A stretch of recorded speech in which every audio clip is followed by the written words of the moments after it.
Chers amis, nous avons aujourd'hui une histoire extraordinaire à partager. Alors que nous continuons à suivre le courage inspirant de Martin Luther, tel qu'il est décrit dans le livre d'Ellen White intitulé « La tragédie des siècles ».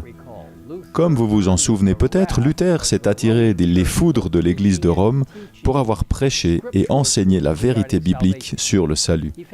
Il a subi un procès à Augsbourg, en Allemagne, où il s'est levé avec la force de Dieu et a présenté un exposé clair, concis et convaincant. Ne voulant pas revenir sur les enseignements bibliques, Luther s'est rapidement retiré et s'est enfui à cheval le lendemain matin.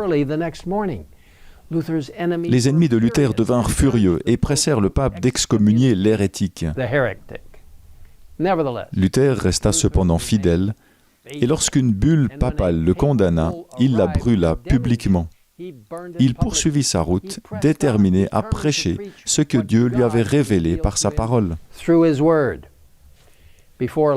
Peu de temps après, un nouvel empereur, Charles Quint, monta sur le trône de l'Allemagne et les représentants de Rome félicitèrent rapidement le jeune empereur et l'encouragèrent à utiliser son pouvoir contre la réforme grandissante, notamment par un édit impérial condamnant Luther à mort. Cependant, l'électeur de Saxe, un puissant noble allemand, exhorta le jeune empereur à ne prendre aucune mesure contre Luther avant de lui avoir accordé une audience. À cette époque, un conseil national connu sous le nom de Diet était sur le point de se réunir dans la ville impériale de Worms. C'est là que pour la première fois, les princes allemands devaient rencontrer le jeune monarque dans le cadre d'une assemblée délibérante officielle. Des questions et des intérêts importants devaient être examinés, et des dignitaires de l'Église et de l'État venus de tout le royaume se rassemblèrent pour ce conseil national. Ellen White décrit la scène comme suit.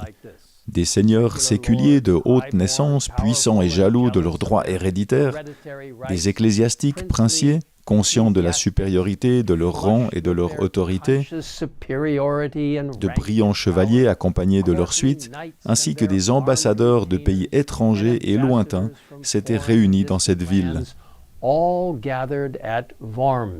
Néanmoins, le sujet qui retenait le plus l'attention de cette vaste assemblée, c'était la cause du réformateur saxon. Alors que les puissances de Rome s'efforcent d'empêcher Luther de s'adresser à la Diète, Dieu prit le dessus et le réformateur fut convoqué devant cette auguste assemblée. Cependant, Aléandre, le légat spécial du pape à qui l'affaire de Luther avait été confiée, pria instamment l'empereur de lui permettre de s'adresser à la Diète avant Luther, ce que le jeune souverain lui accorda.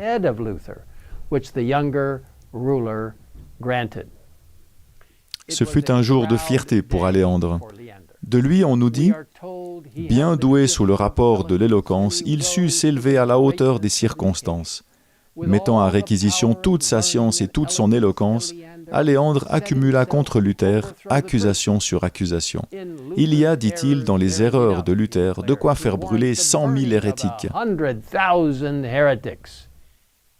Il continua à lancer des accusations infondées contre le réformateur, et en conclusion, il chercha à jeter le mépris sur ceux qui suivaient les enseignements de Luther, les qualifiant d'insolents, de corrompus, d'ignorants, de dégradés, de pervers, d'imprudents, de peu nombreux, de faibles et d'autres qualificatifs désobligeants.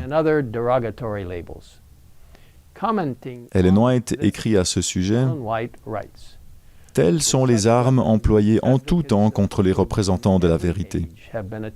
Ces mêmes arguments sont encore avancés contre ceux qui osent opposer aux erreurs populaires les enseignements clairs et simples de la parole de Dieu.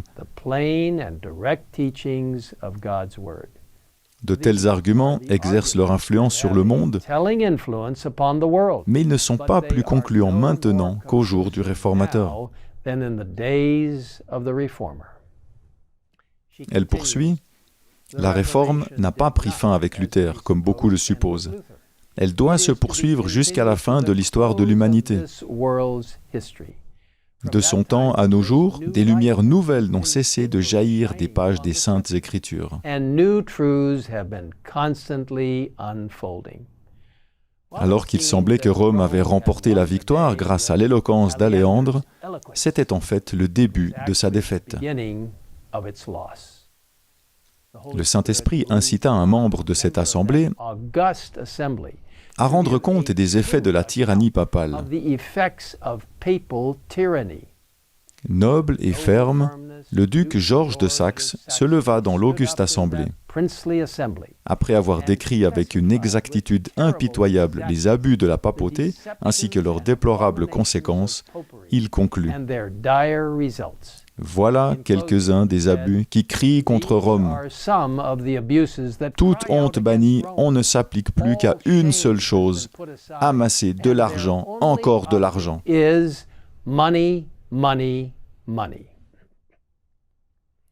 Il nous est dit que des anges de Dieu étaient dans cette magnifique salle, répandant des rayons de lumière dans les ténèbres de l'erreur et ouvrant les esprits et les cœurs pour qu'ils reçoivent la vérité. La scène était désormais prête pour que le réformateur s'adresse à cette grande assemblée, lui présentant la simple vérité.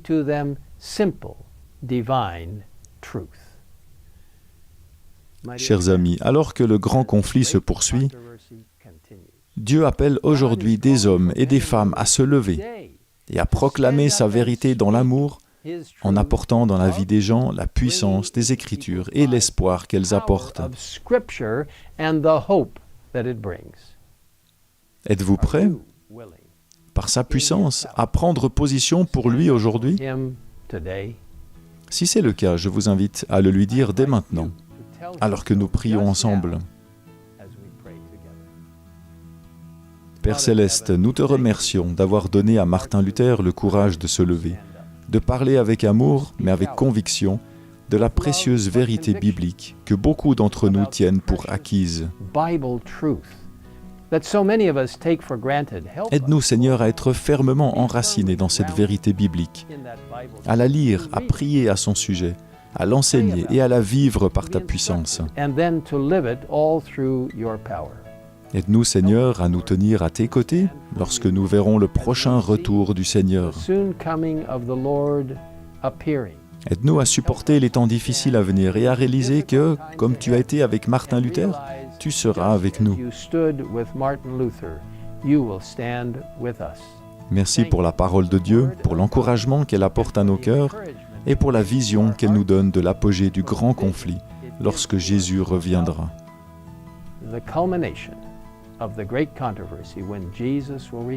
Merci de nous écouter. Au nom de Jésus. Amen. Amen.